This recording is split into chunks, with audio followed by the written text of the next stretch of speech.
Hello, welcome to my channel. My name is Najwa, and in this episode of Racial Trauma Healing, I'm not really going to do any type of reading. I'm not going to take any type of journey or navigation. I'm just going to let the spirit flow through me, okay? Something that I've noticed is that there is an inherent fear towards Black people. I'm speaking of Black people, but a lot of this can be lumped in with many people of color. People of color generally experience more prejudice, more assumptions about their character, more sort of labeling as criminals and thugs, okay? So Black people in particular, again, this could be related to many different cultures, but I'm talking from a personal experience. We often are treated as if we are some big scary monster. And something that I notice, and sometimes I don't think is absolutely on purpose, but maybe you've experienced something like this. My husband is white, for example, and we may be outside, and outside of our house, and maybe some of our neighbors will walk by, and if my husband is there, they will say hello. Or if he says hello to them, they will say hello back if we're both there. But I've also noticed sometimes when I'm outside by myself and those same neighbors walk by and I say hello, they get a look on their face like I might push them over, break their hip, and steal their purse. Which, sorry, but no, that's not me. Or it might be when you're making new friends.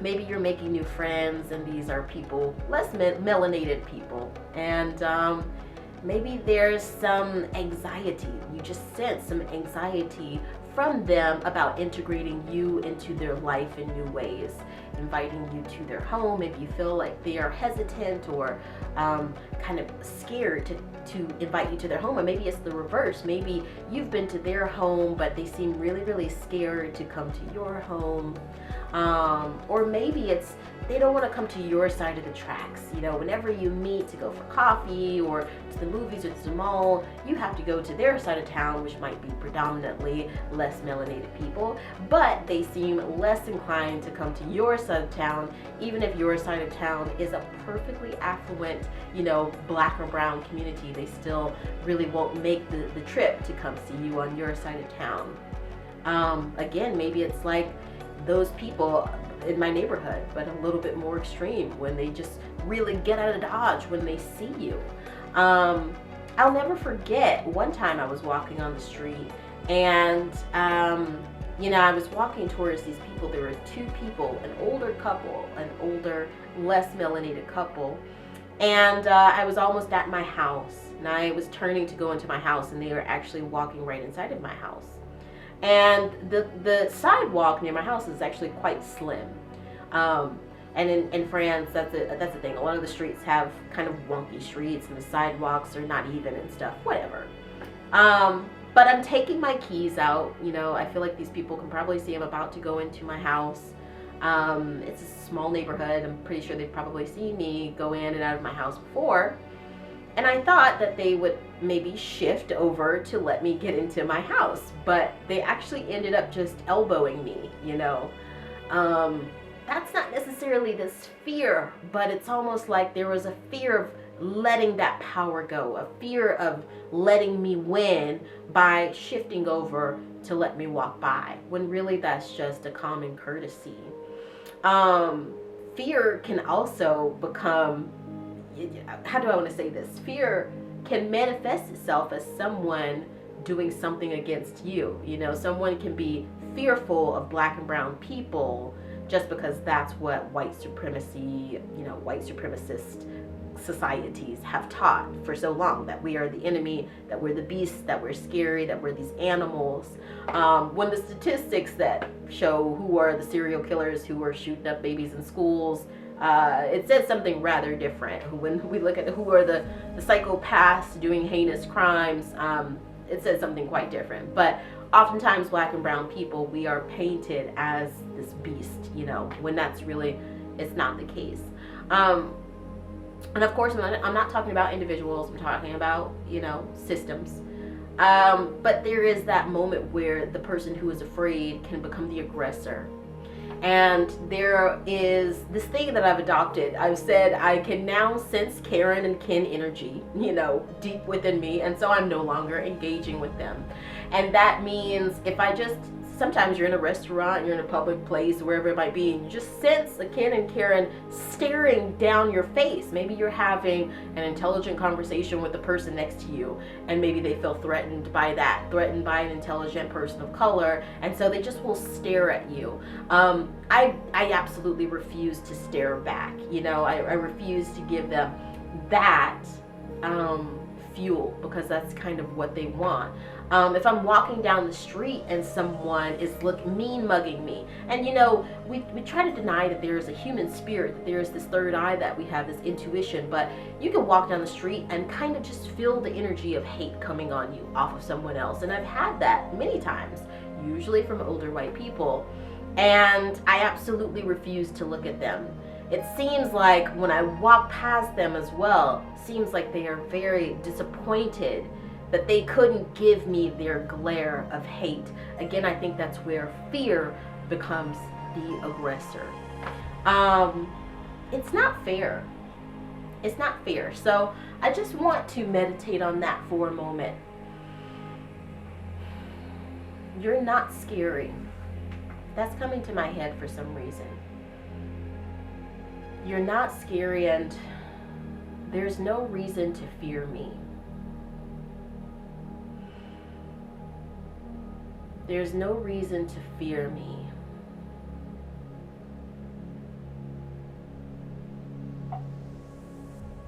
There's no reason to fear me.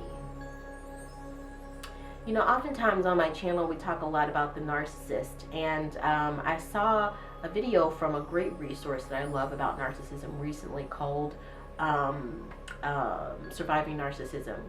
Dr. Les, I'm spudging on his last name, but Les Carter, there we are.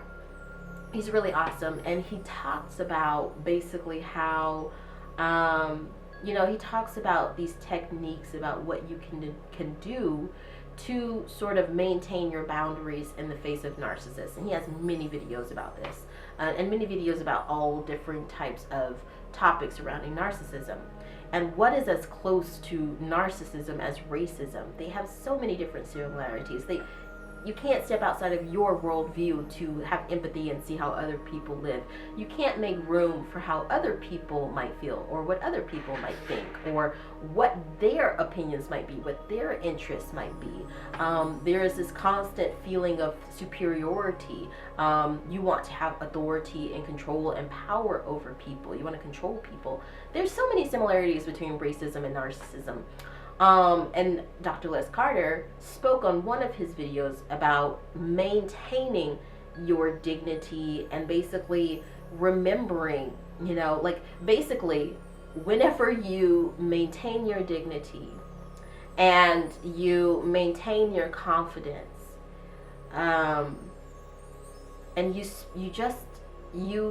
for instance, I'm going to give an example. We talked about fear. People like to paint the picture that people of color are beasts who are going to threaten the lives of some less melanated people, But the moment that you basically just show in your actions, your continued actions, not necessarily in your words, but maybe in your words too, that's not who I am.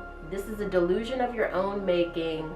I'm going to continue to be me. I'm going to continue to be the person who I am on the inside, someone who is loving and caring, someone who cares about my dreams and goals, and I'm not going to give up. The minute that you do that, it just sort of blows the narcissist. I always have a problem with that apostrophe there. It blows the narcissist's mind. And I think in the same way it does that to a deeply bigoted or racist person as well. The moment that you say, you're treating me like this big beast, that you pretend that I am, but I'm not. I just say, whenever I see narcissism, whenever I see psychopathy, I just try to get 50 miles out of Dodge.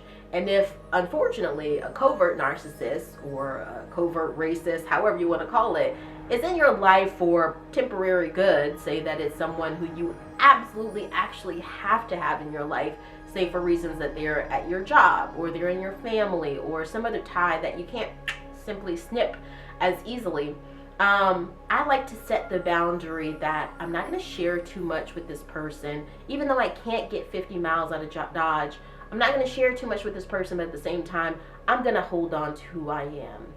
For racial trauma, what that means is I'm going to recognize the beauty of my culture. I'm going to recognize that the statistics say different, about this big fear, the big fear of the big bad black or white, a bad black or brown or Asian person. Statistics speak different from that. I'm going to hold on to that. I'm going to keep on being a loving, compassionate human being. But in terms of this narcissist, in terms of this racist, I cannot really expunge any more of my energy or effort on them. So I'm just going to keep things very professional, very light surface, and continue on about my path. And I think that's something that can be adopted with both systemic racism and prejudice, as well as with narcissism. And it's a tool that I use every day. It's not going to be easy. A lot of times it feels like you are editing yourself. And Dr. Les Carter put this perfect. He's like, it's not easy, and it makes sense because this is not going to be gumdrops and rainbows. I'm loosely quoting, of course. But he basically says, this is surviving the narcissist.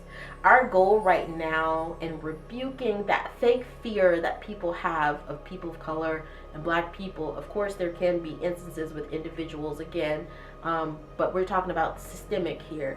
To rebuke that fear, we're going to have to basically survive it, Racism isn't something that's always gumdrops and rainbows. It quite literally is surviving. So stay woke, stay alive, stay here, keep surviving. Don't, as my dad used to say, don't deal with DS, okay? Don't get into any DS. And when he said that, he meant dumb stuff. You're better than that. Keep on your goals, keep on your mission, keep on your dreams. Keep discovering more and more about your culture of others. Keep learning, keep growing, keep loving, and that's all that you can do. And do not give any energy to people who do not deserve your energy. I want to know what you guys think. Let me know. I will see you in the next racial trauma meditation. Remember to breathe. Much love.